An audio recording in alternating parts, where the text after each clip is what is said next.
Hello there. Hey, this is William Toel speaking to you. Important subject today. What are the secrets behind the New World Order?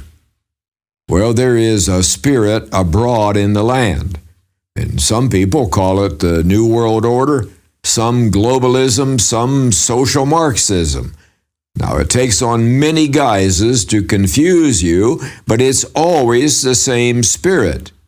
Well, we'll call this the spirit of the world. Now, what does this spirit want? Well, the spirit wants to destroy the relation that God, the Creator, has with His people and with His creation. God says that friendship with the world is hatred toward Him.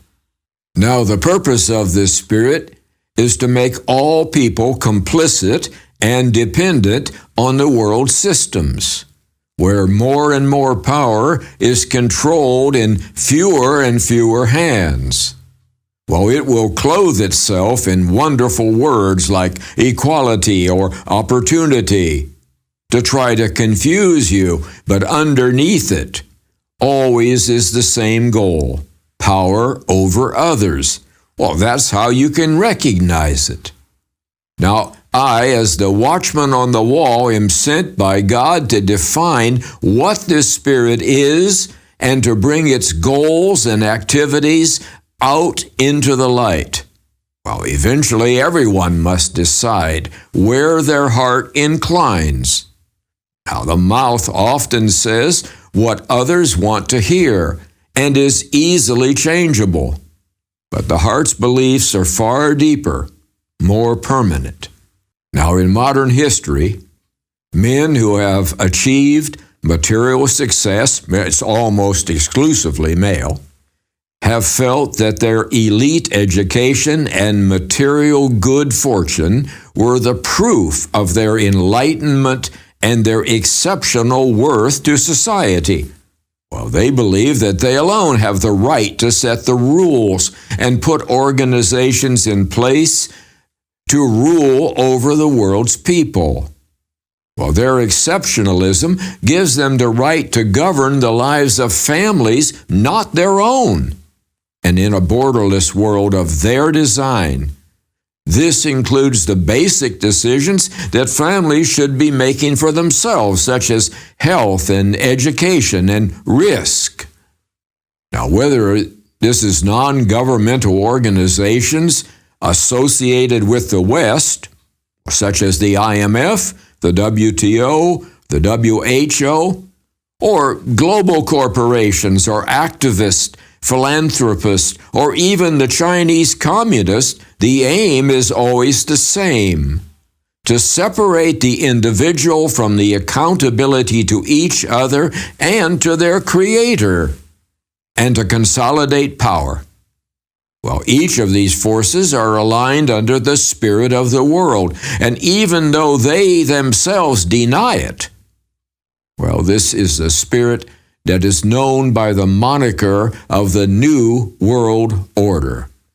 Now, this spirit is in a constant control battle against God, who says He alone is sovereign and sets the rule, or way things are meant to work, for His creation, a creation far broader than this one infinitesimally small planet and the structures upon it.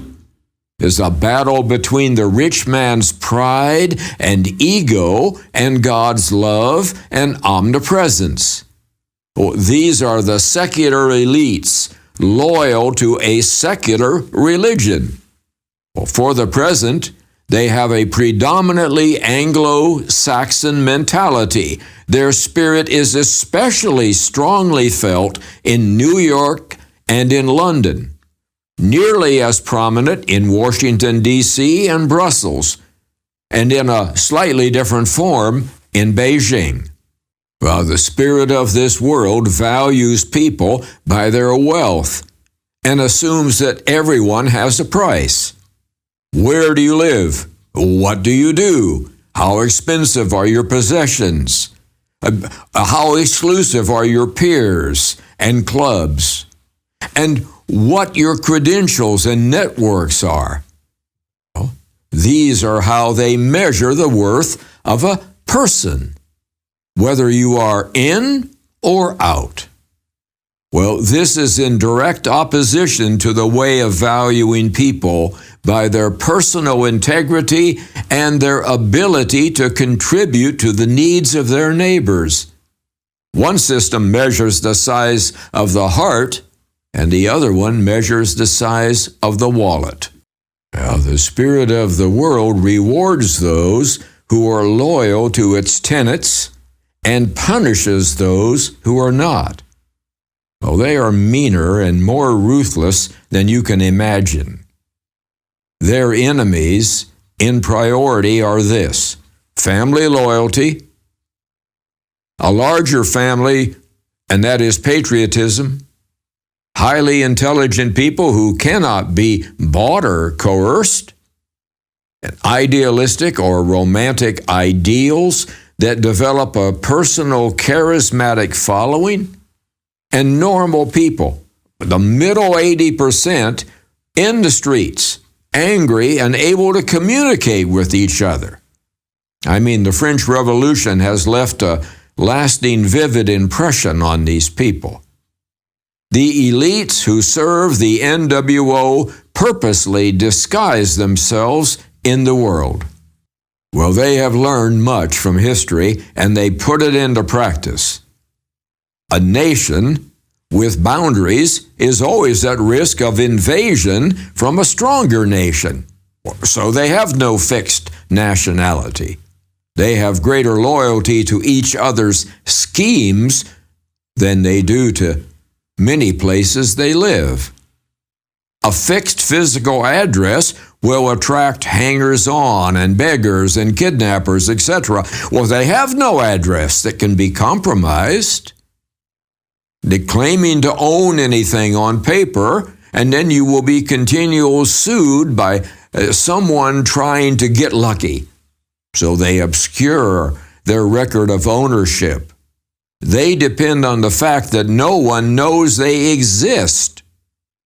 Only their paid surrogates have faces and names.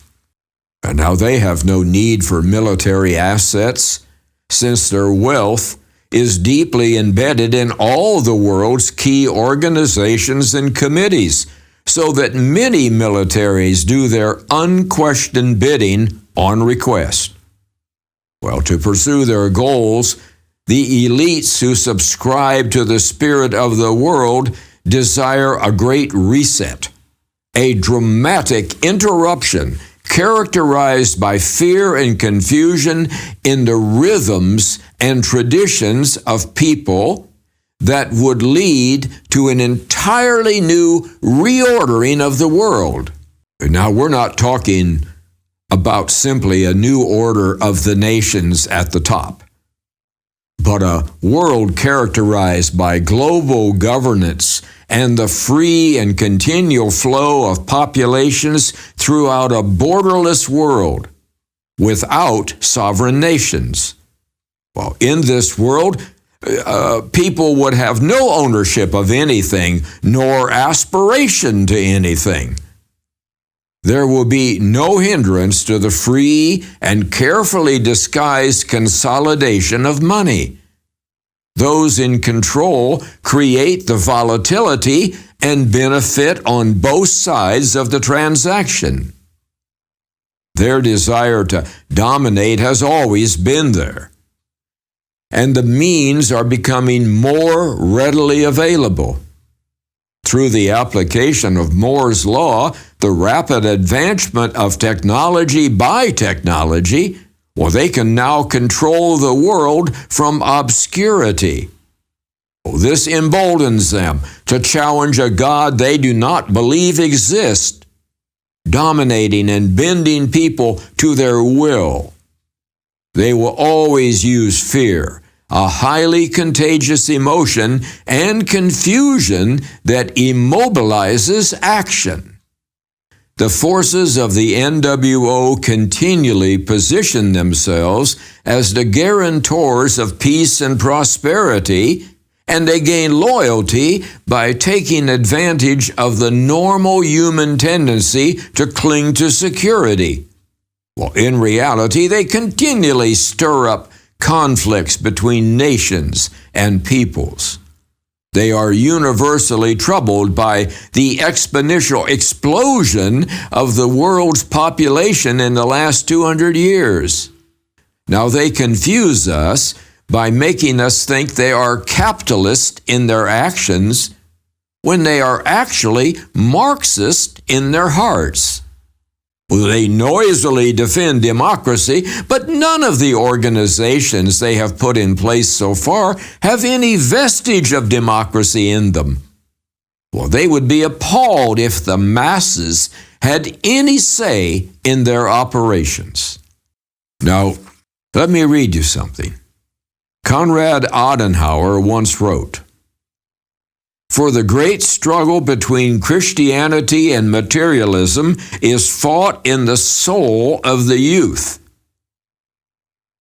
Unless we succeed in persuading the individual young person in Germany to conceive of himself or herself as a Christian personality with a duty to account for his life to God, we shall have worked in vain." In the decades since, the forces of the New World Order have tried to block and erase this dream. Well, they almost succeeded in the recreation of Germany in their material image, but not quite. The Deutsche Seele still lives, its sacred honor fully intact. This is William Toel speaking to you.